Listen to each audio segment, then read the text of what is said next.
The journey.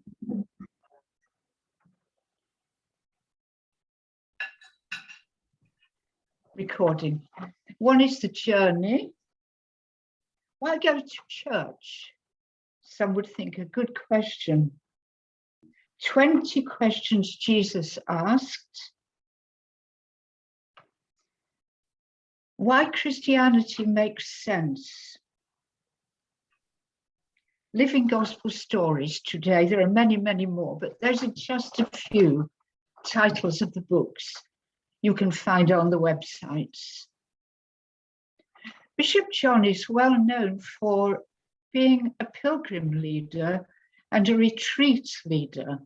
And I think I'm right in saying that you go quite often to the Middle East for pilgrimages and also retreats, which is a wonderful contribution to our world church and our world.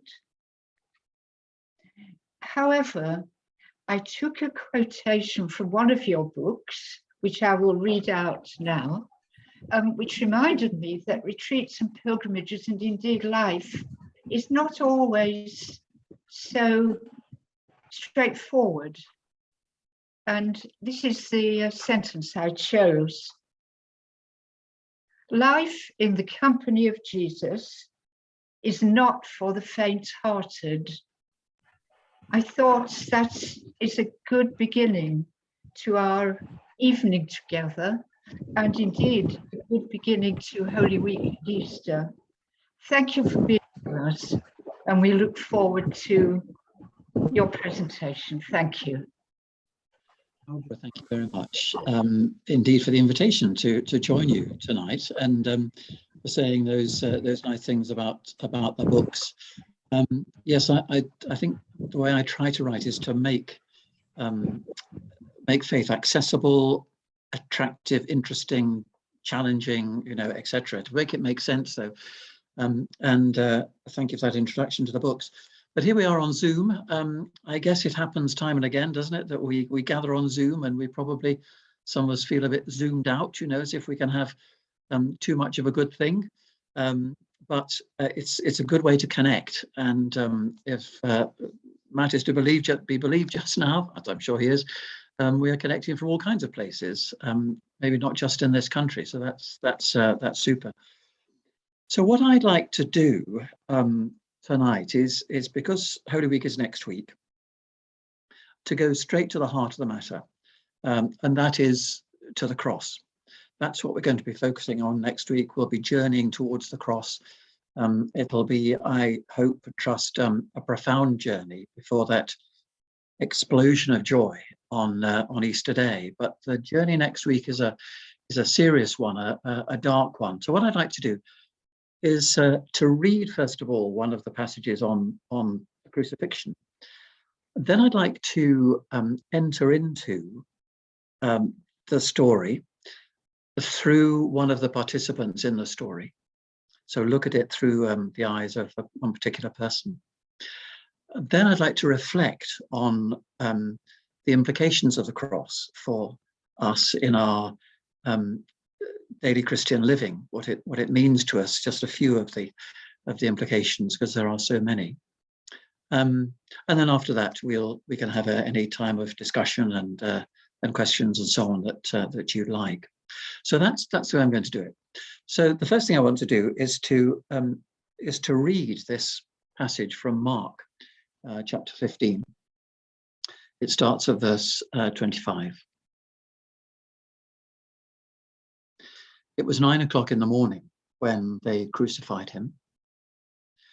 The inscription of the charge against him read, "The King of the Jews." And with him they crucified 2 bandits, one on his right and one on his left. Those who passed by derided him, shaking their heads and saying, "Aha, you who would destroy the temple and build it in 3 days, save yourself and come down from the cross." In the same way, the chief priests, along with the scribes, were also mocking him among themselves and saying, "He saved others, he can't save himself. Let the Messiah, the King of Israel, come down from the cross now, so that we may see and believe." Those who were crucified with him also taunted him. When it was noon, darkness came over the whole land until 3 p.m. At 3 o'clock, Jesus cried out with a loud voice, "Eloi, Eloi, lema sabachthani," which means, my God, why have you forsaken me?" When some of the bystanders heard it, they said, "Listen, he's calling for Elijah." And someone ran, filled a sponge with sour wine, put it on a stick, and gave it to him to drink, saying, "Wait, let us see whether Elijah will come to take him down." Then Jesus gave a loud cry and breathed his last. And the curtain of the temple was torn in two from top to bottom. Now, when the centurion who stood facing him saw that in this way he breathed his last, he said, "Truly, this man was God's son." There were also women looking on from a distance. Among them were Mary Magdalene and Mary, the mother of James the younger, and of Joseph, and Salome. These used to follow him and provided for him when he was in Galilee. And there were many other women who'd come up with him to Jerusalem.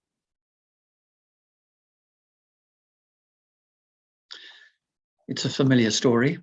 We didn't hear that again for information, did we? We knew what was going to happen. But as with all scripture, we don't read really to be informed. We read to be transformed. We read to encounter. And I'd like to just go a bit closer in to that event through, as I say, one of the personalities there at the cross. And let's imagine ourselves getting close. My name is John, and I'm watching my best friend die. My name is John. My name is John. I have to hang on to whatever scraps of normality I can find, because the reality in front of me is unbearable. I can't let myself feel what he must be feeling. I say some psalms over and over in my head, psalms of despair and hope, disaster and triumph. I've always done this when I'm most afraid. It calms me usually, but nothing can calm me now.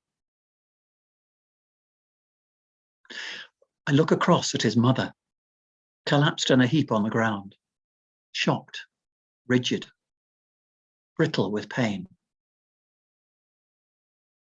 I move over to her, touch her lightly on the shoulder. She gives a sudden start, clearly brought back from a distant place, a place none of us would want to go. We hold hands. I can feel her body shaking. I begged her to leave, or at least to sit a distance away from the horrific suffering of her son. But she's stronger than I am.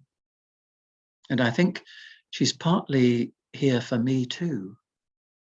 We've had a deep bond since my mother died. But how can this be happening? Less than a week ago, the welcome, the cheering, the palms, the city opening its arms to us. We were elated. It was what we wanted, prayed for. Zion welcoming its king. I can remember beaming all the way down the Mount of Olives, occasionally just catching the eye of Jesus with a broad smile. "See, it's all coming true," I was saying to him. Perhaps I should have looked deeper and registered the sadness behind his eyes, even though those eyes still managed to smile at our innocence.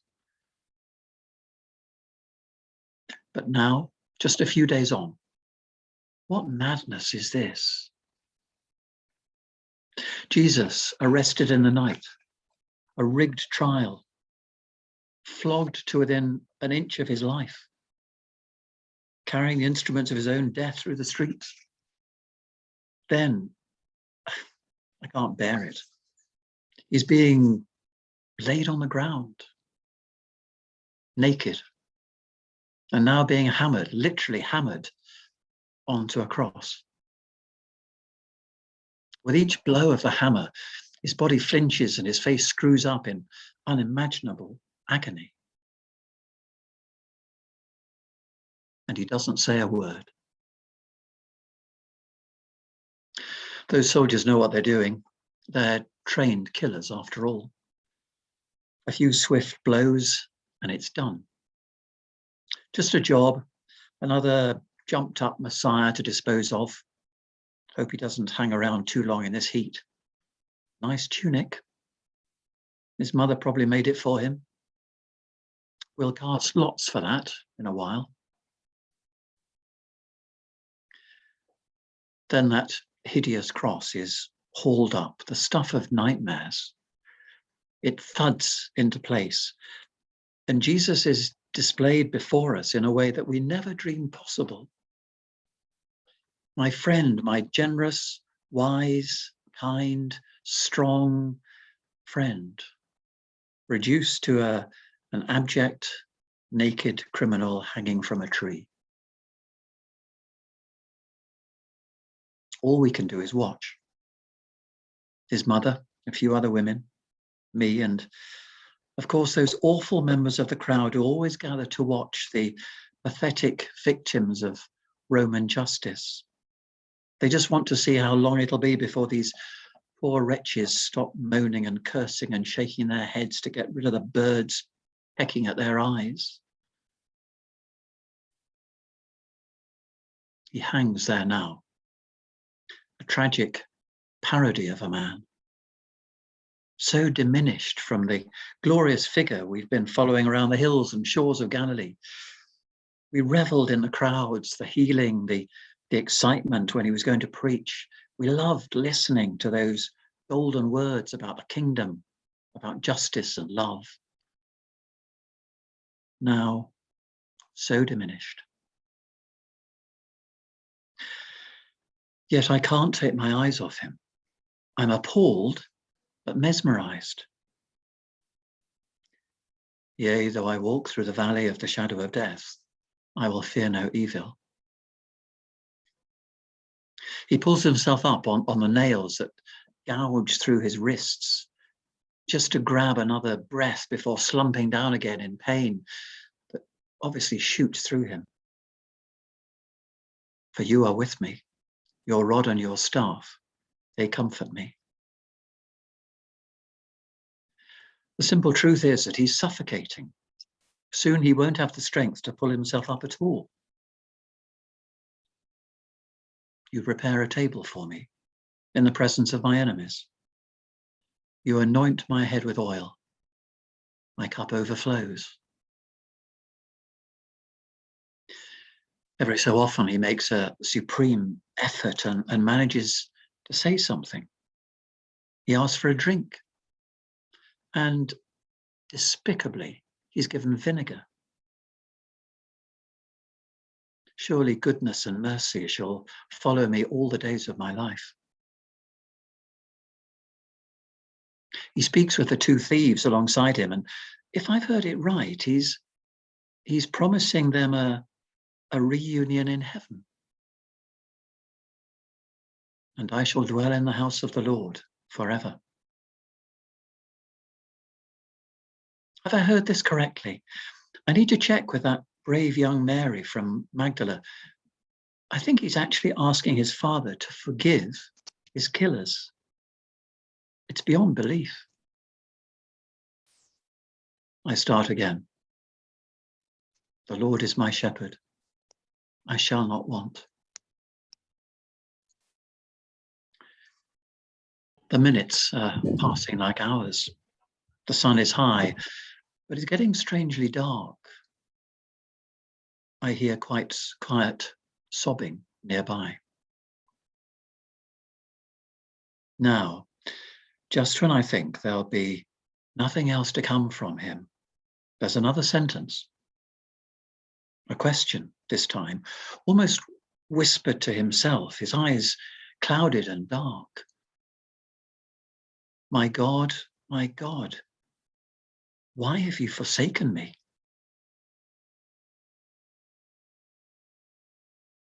This time, my blood runs cold. His relationship with his father is so intimate, so intense, so much the core of all that he is. I can't even begin to conceive of that relationship breaking down. But that seems to be what he's going through. He's feeling rejected by the God who is everything to him. Something within me dies.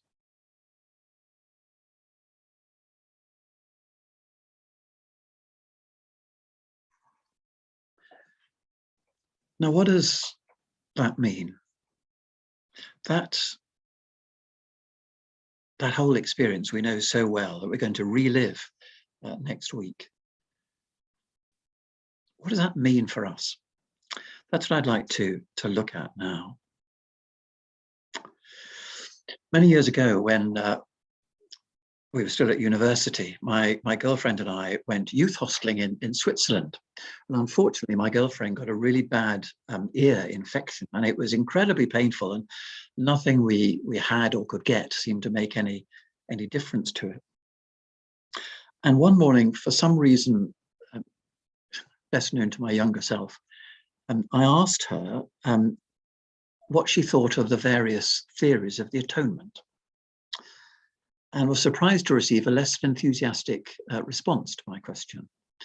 I can't remember her exact words, but I was left in no doubt that atonement was not up for discussion at this particular time. I'm glad to say I must have been forgiven, because that young woman, that girlfriend, is now my wife and has been for 50 years this year. How did that happen? But the truth is that the atonement, or the meaning of the cross, is never easy to discuss. You know, what we see from afar is the glorious wreckage of the cross, and we try to make sense of it, and we have all kinds of theories and ideas about it, but actually it isn't that kind of experience. It's not a mystery to solve. It's a mystery to enter into. It's a mystery to go deeper into. It's that kind of thing. But how do we explain what is going on here? Obviously, something of supreme and ultimate importance is going on. But what is it, and what does that mean for us? And yet we say that at 3 p.m. on a Friday afternoon in Jerusalem, nearly 2,000 years ago, God reconciled the world to himself. And that's the scandal. That's the crazy thing that we say next week. Rowan Williams says of the disciples this, I'll quote it: "They knew that because of the death of Jesus on the cross, their universe had changed. They no longer lived in the same world. They expressed this with enormous force, talking about a new creation, about liberation from slavery. They talked about the transformation of their whole lives, and they pinned it down to the events we remember on Good Friday."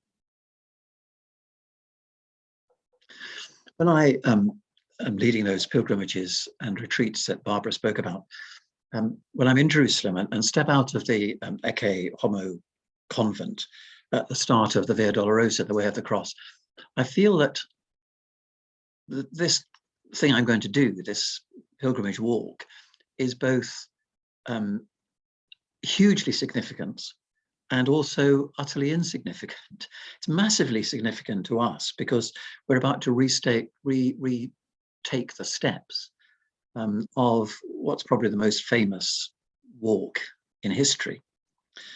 But on the other hand, we're going to do it in a souk where people are just getting on with their lives. They are bringing in more and more goods that are going to be sold in those little shops. People are crowded around, people are bringing in cups of coffee. It's all noisy, and what is this strange gaggle of people wandering through in silence? What are we doing? But still, we walk on. So I want to suggest, I'm going to take just 5 of what I think are the implications of the cross for us in our Christian living. It's 5 out of 10,000, isn't it, really? There are so many implications. I just want to take these few. And the first one is this. The cross shows us that the only way is love. Because to put it bluntly, Jesus died of love. He lived to the very end with the values on which he had staked his life from the start. The values of love and obedience to his Father and trust in God's wisdom.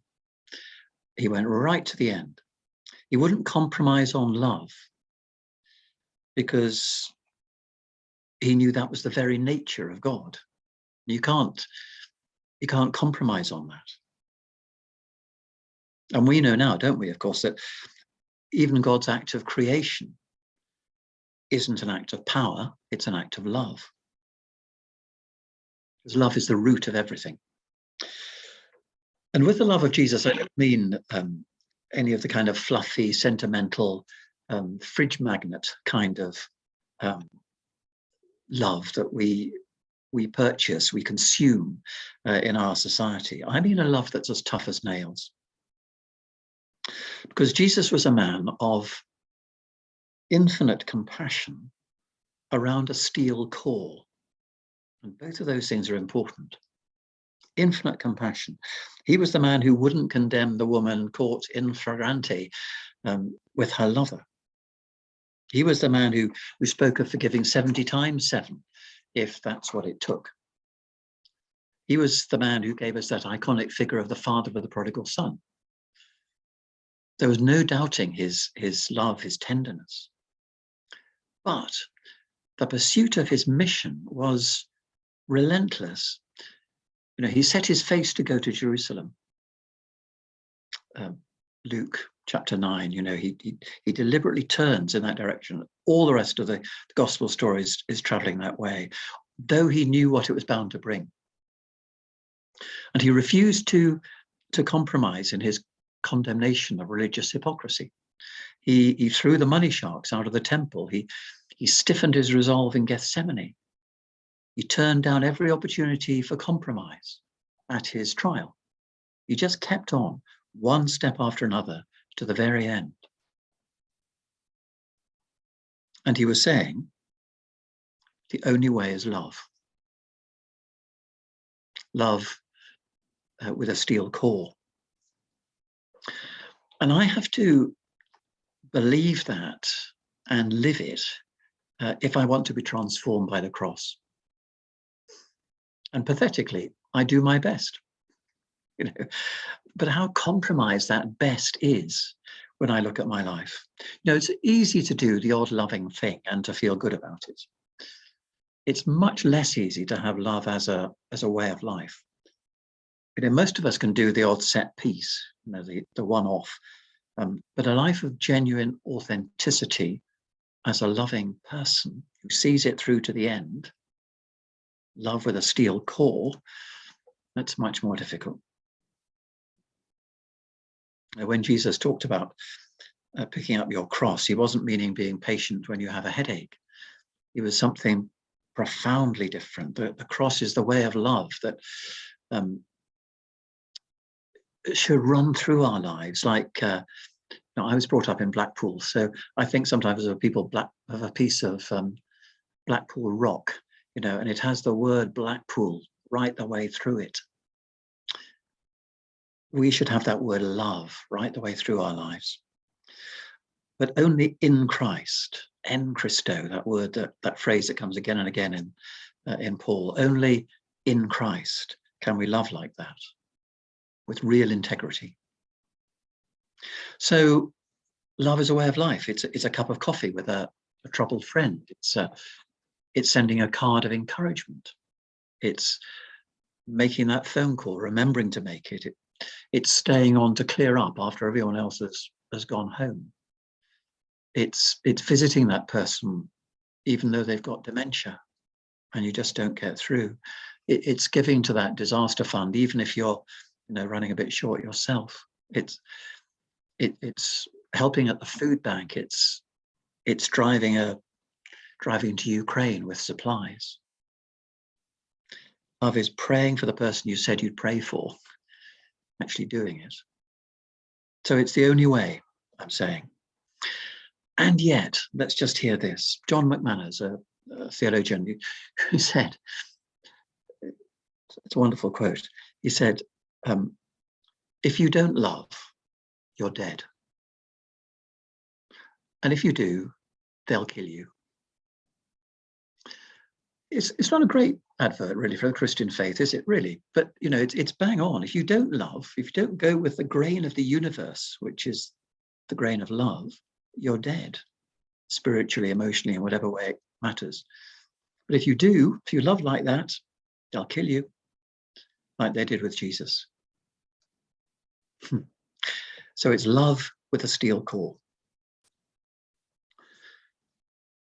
Here's the second implication I want to offer from the cross. And that is that the suffering God is always with us.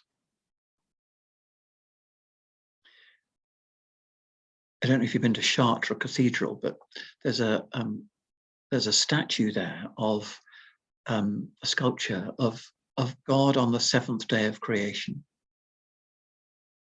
And if you look at his face and look very closely, you'll see a single tear rolling down his face. Pain is inseparable from our lives, but it also makes God present, the God who suffers all our lives too. For Jesus, the cross was a personal disaster, obviously, as well as an inevitable destiny. But those awful words that he uttered that we've just heard again, my God, why have you forsaken me?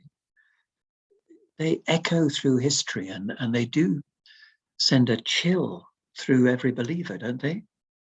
My God, why have you forsaken me? And for Jesus, I always think it's a kind of death within a death, because from the 6th hour, in a sense, he became an orphan. He'd already given his mother away to John so that they could look after each other, as it were. But now it seemed that the father had died on him too. So he'd lost both his parents. So those words of forsakenness, they scorch the soul, don't they? And yet his father had not forsaken him. We know that. He was with him, as he always had been. But the way Jesus identified with the alienation from God that we experience, that's our normal experience in a sense, the way we experience that, the way he experienced that alienation was so complete that he experienced the loss that we normally have. He entered utterly. The deepest truth, of course, is that God is always with us. In that lovely book, Into the Silent Land by Martin Laird, if you know that one. Martin Laird has this wonderful phrase, God doesn't know how to be absent. So no, God is never absent from any part of his creation. And in particular, the broken parts, the dark parts. Never absent. Always laid over his world. I'm sure many of us have known of Woodbine Willie, the chaplain, Geoffrey Stoddart Kennedy, from the First World War, whose poetry and whose preaching and so on meant so much to so many people. He gave woodbines to the troops at the front. But he really struggled with the meaning of faith in this awful context. And there's one section that always strikes me particularly hard, and I just want to read this.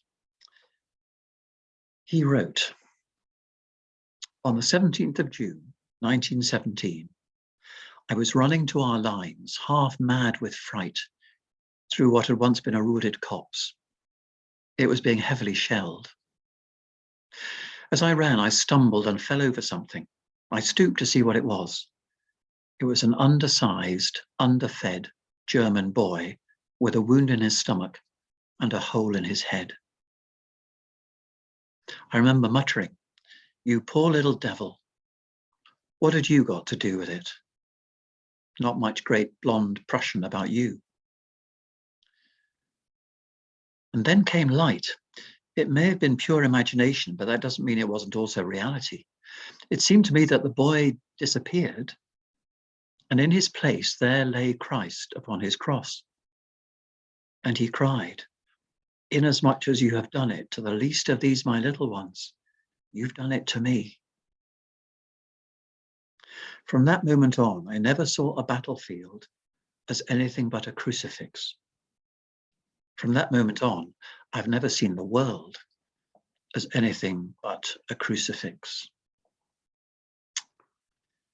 And that image of the world, a crucifix, Christ on the cross lying over the face of the world, is one that has stayed with me too, because it does seem that reality very often has a kind of cruciform shape, does it not? Think Ukraine, think Afghanistan, think Yemen. But those scenes we've seen maybe on the news tonight, just appalling. But the cross is a sign of the presence of Christ being with us, laid across this world of suffering, always. It's a world that's both glorious and brutal, and Christ is always present. And our response, I think, can only be to stay close to the one who stays close to us. Not to explain it, not to understand it, but to stay close. Because the arms of the cross are stretched out to hold us and every person. Whatever state we're in, wherever we are, whatever's happening to us. You know, those words from one of our Eucharistic prayers, he opened wide his arms for us on the cross. He opened wide his arms to embrace the world. So everybody has a breaking point, only God doesn't. That was the victory of the cross. Love couldn't be broken. And so it's to that love that we go, not for magic, but I suppose really to be sustained, to be given resilience, because the suffering God is always with us. Here's the third implication that I want to draw attention to. The cross means that we have an absolute vocation to confront evil. One of the terrible beauties of the cross, I suppose, is that it simply calls a spade a spade. It doesn't dissemble. There's no spin about the cross. Evil is evil, and on the cross we see it, and it's a fight to the finish. Evil versus love. And of course, from the outside, it looked as if things didn't go too well. The worst that could happen, the worst that we could imagine happened. The word of God fell silent on Calvary. If you like, the Trinity went into meltdown. That's how serious it was. And that's how serious it is that evil is named and confronted wherever it appears in our world. There are times and places, obviously, for compromise on lesser matters, but on the clearest issues of good and evil, there can be no equivocation. Think Ukraine again.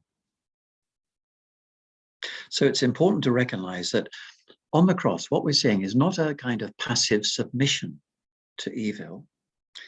It's actually the price paid for an active challenge to evil. That's what Jesus was doing, bringing love up against evil. And it's that active challenge that Christians are always called to. And to be clear, Christians may also find they have to pay a very high price to confront evil, because people profiting from dark deeds don't give up without a fight, and they'll probably fight dirty. But it's good to see that in Christian history, the challenge has always been taken up time and time again, whether it's confronting slavery and child labor and terrible prison conditions and awful factory practices and so on. All that in the 19th century or the 20th century, there was apartheid and urban decay and global poverty and so on. 21st century, we've got human trafficking and social inequality and climate justice and so on. Christians have always been in the front line of these struggles. So Christian faith isn't for the complacent. Thank you, Barbara. Contemplation and struggle belong together. Prayer and active involvement in confronting evil. So the cross confirms that we have this absolute vocation to confront evil where we find it. Fourth, the new way for us as Christians is reconciliation. How will that happen in Ukraine and Russia? A friend was staying with Elias Shakur. You may have heard of him. He was an archbishop in northern Israel. I'm never quite sure what denomination Elias Shakur belonged to. But anyway, the visitor was explaining to Shakur how hard he found it to love Israeli Jews because of the way they treated Palestinians. And Elias Shakur said to him, for every Palestinian you love, you must find a Jew to love too. That's the only hope for our nation. I'm involved in a thing as patron of something called the Balfour Project, which is trying to advocate for equality in the treatment of Jews and Palestinians in Israel. But Shakur was absolutely right. We have to go the way of equal rights. And many of us who've been to Israel-Palestine know how demanding and wise that statement of his is. For every Palestinian you love, you must find a Jew to love too. Reconciliation, as we know, gosh, it's hard, but it's the heart of the gospel. Paul in 2 Corinthians, all this is from God, who reconciled us to himself through Christ and has given us the ministry of reconciliation. That is, in Christ, God was reconciling the world to himself, not counting their trespasses against them, and entrusting the message of reconciliation to us. Reconciliation, 4 times in that 1 or 2 verses. There is, of course, one caveat to apply here. Forgiveness takes only one person, but reconciliation takes 2. Through the cross, we were reconciled to God, but in a sense, I don't know how you'll take this, but in a sense, I think God was also reconciled to us. Why so? Well, because we never asked for a world like we've got, as messed up as this. We were never consulted. Nevertheless, we have to manage. We are left with managing the world's capacity to kill and destroy. We have to manage the body's tendency to break down all the time. We have to manage the dangerous freedom that's given to damaged people, to damage other people. Ukraine, Putin. So in a sense, God needs forgiving for creating a world like this in the first place. Discuss. Anyway, perhaps reconciliation runs both ways. And the cross is the place where we meet. But whichever way you look at reconciliation, it's clear that it is a central theme, almost the central theme of the cross. And if we're to live the way of the cross, that is forgiveness and reconciliation, they will be our major imperatives as Christians. And unfortunately, society is plagued by binary thinking, isn't it? It's either or, good or bad, right or wrong, in or out, friend or foe. You know, it's all binary stuff. And some people seem to say, if I don't know who I'm against, how do I know who I am?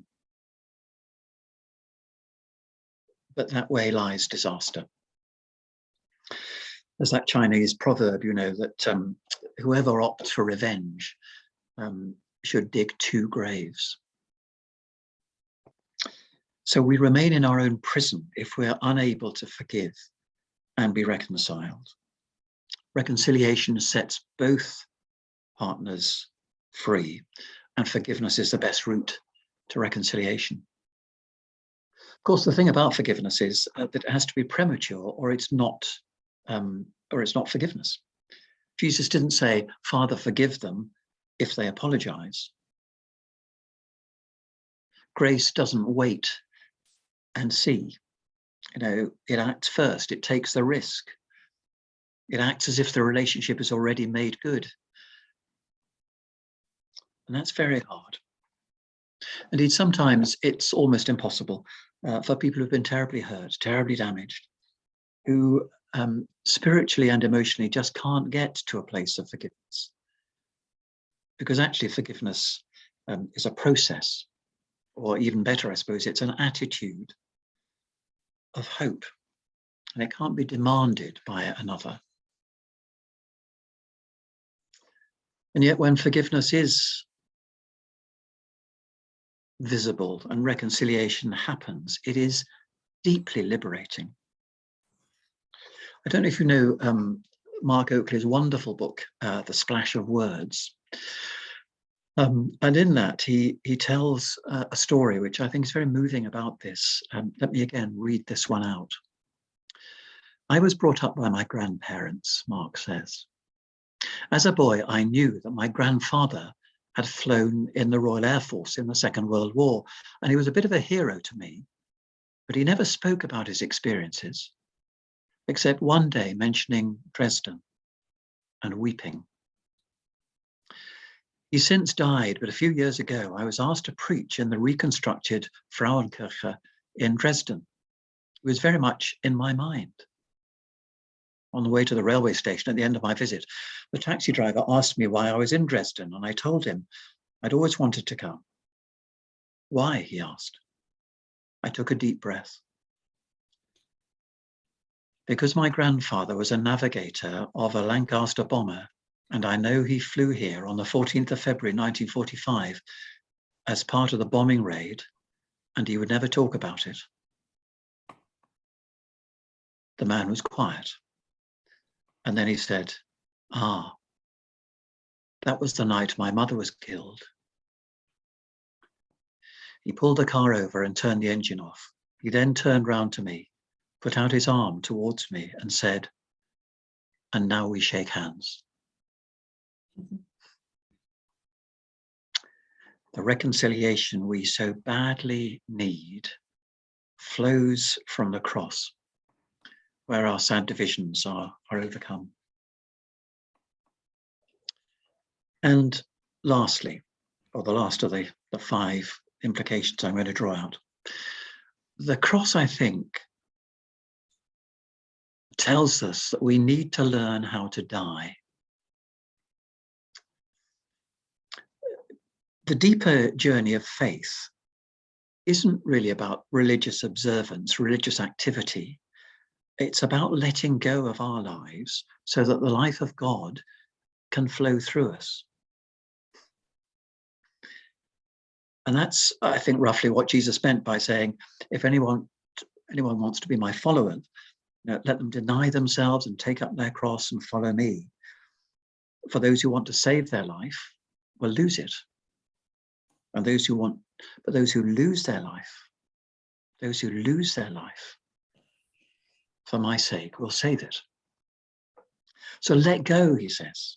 And you'll find more than you ever dreamed possible. Let go, learn how to die. And Jesus' whole ministry was about letting go, wasn't it? And handing over and giving space. So the Gospels often show Jesus talking about his approaching death. 3 times he does this in Mark's Gospel, and 3 times the disciples change the subject. So eventually Jesus stopped talking about laying down his life, and he just went ahead and did it. He turned towards Jerusalem, and events unfolded as he had said they would. But Jesus always, or nearly always, coupled predictions of his death with this call to the disciples to take up their own cross and lose their lives too. Now, of course, the problem for most of us is that, like the disciples, we don't want to lose our lives, to give them up, to hand them over. We don't want to lose control of our lives. But until we've learnt to let go of our smaller selves, we won't find our true selves. We won't be able to enter that deep river of grace that's flowing underneath, just under the surface of our lives, indeed of all lives. Pritchard calls this winning by losing. We lose by letting go, but that's ultimately the victory. That's where we find life. Because we don't then limit ourselves to the paddling in the shallows of faith, but we go into the depths of God's amazing grace. So the point is, I'm making here, that the message of the cross and the resurrection isn't just a theological motif. It's a pattern that we see across life, through danger, through nature. We see it in ordinary human experience. We see it in the natural world, where it's renewed and moves from winter to spring. Generations that die, replaced by other generations. Organizations that flourish for a while and then hit the buffers, and other organizations come in that are smarter and faster. And civilizations that they seem to be immutable, the Greeks, the Romans, but they suffer decay like the rest of us. This death and resurrection is always in there. It's not surprising that initiation rites are always about death and new life. So in the spiritual life, it's important that we learn this way of dissent, I think, of letting go, rather than pinning our hopes and our plans always on the constant experience of ascent, of growth. When we learn to let go, to die, we find that we're united with God in a way that is richer than ever. And one last illustration of that, one picture I want to leave with you. You may well have seen a film called Of Gods and Men. Do you know that? It's based on true events that happened in 1997 in Algeria, where terrorists took over lots of mountain villages. And 8 Trappist monks were strongly encouraged by the authorities and by their church authorities to leave the monastery where they'd been living for years and years, because they were in such danger. But they decided prayerfully, they decided to stay, and to stay with the villagers that they had loved and served and prayed with, for so long. And so they were taken hostage by the terrorists, and they were, and the terrorists demanded an exchange of prisoners with the French government.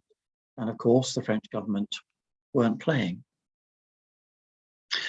And the last scene in the film is of the monks being taken off to what we now know was certain death. They had their throats slit. And they plod off in silence up the mountain, gradually disappearing into the mist until we see them no more. And eventually the credits roll and the audience sits in silence. And it seems to me that at a deeper level, the lives of those monks were in a sense disappearing into Christ. They were letting go, finally, handing their lives over, taking up their cross. And now martyrdom was about to complete their union with the God they'd served for so long. And this silent disappearing into the mist is a disappearing into endless life in God. Nothing more to say, nothing more to ask for. And Jesus, hanging on a cross, also disappeared into endless life in God, which we glimpse briefly in the resurrection, or at least in the resurrection appearances.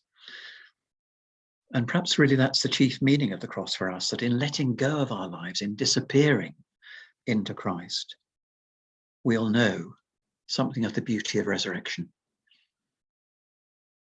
I must stop. Just 5 implications. I've suggested the cross shows us the only way is love. Secondly, the suffering God is always with us. Thirdly, we have an absolute vocation to confront evil. Fourthly, the new way for us is reconciliation as Christians. And fifthly, we need to learn how to die. I'll stop there. Thank you. Jane, I don't want to upstage Jane. Jane Arden is a very long-term member of Christians Aware, and quite frankly, Jane, you said everything that anybody and all of us would really want to say, I think. So Jane has really said it all. But I mean, I love that you start with the darkness. You start with that passage from Mark's Gospel, and then you go on about John, the beloved disciple, call it what you will. In other words, you start with scripture. And then you give us 5 implications of what we need to do, Easter implications, I suppose, hope implications. And I've got a scruffy envelope, and on the back of which, there you are, I've written all these things, and I shall treasure that certainly next week, and probably stick it somewhere in one of my books, which I use for prayer and worship at home. I 2 things, just I suppose. I like your God needs forgiving for creating a world like us. I shall enjoy having a nash about that with my fellow worshippers in our benefice here in York. That's an interesting one. And I was thrilled that you quoted that film of Gods and Men. I love that film. I haven't seen it for ages. But absolutely, it's a lovely film. And that lovely man, the monk who's the doctor, if you remember, and he's trying to save medicine for the children rather than having to give it to the rebels, I think. And his commitment, he goes on about how somebody says, why are you doing this? He said, well, I fell in love. I fell in love with God. He doesn't sort of describe what that means, but he very much lives out what that actually really means. And I must try and dig out that film again, look at it again. But thank you very much. Gosh. Can I just say, by way of genuine thanks, can we see you again?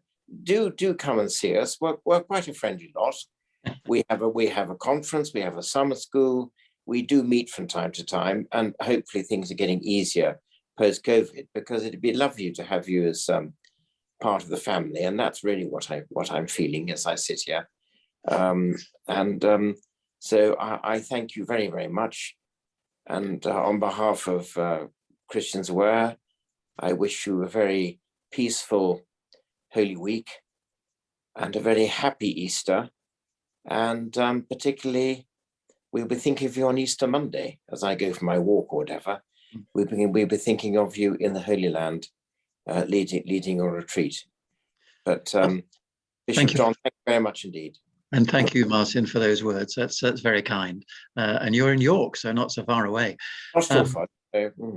I'm yes, my aim at the moment is to avoid getting COVID, because if I am supposed to be leading these retreats in Galilee and Jerusalem, and I get ill, then I don't know what we do. But anyway, that's my prayer at the moment, and my trying to keep myself safe. I'm not giving my life away. I'm trying to hang on to my life, I'm afraid. Well, I'm the opposite. I'm actually recovering from COVID. Are you? I did very badly, but the madding thing is I can't throw it off. I keep testing positive. So I'm trapped at home. It's absolutely infuriating. And when I have a cold, it goes on for ages. You know, you sort of snuffle and you don't worry about it. But of course, if it's COVID and you test positive all the time, then you're trapped at home. Sure. Yeah. I'm so sorry. Anyway, thank you again, Martin, and thank you everybody for listening and being here. Thank you.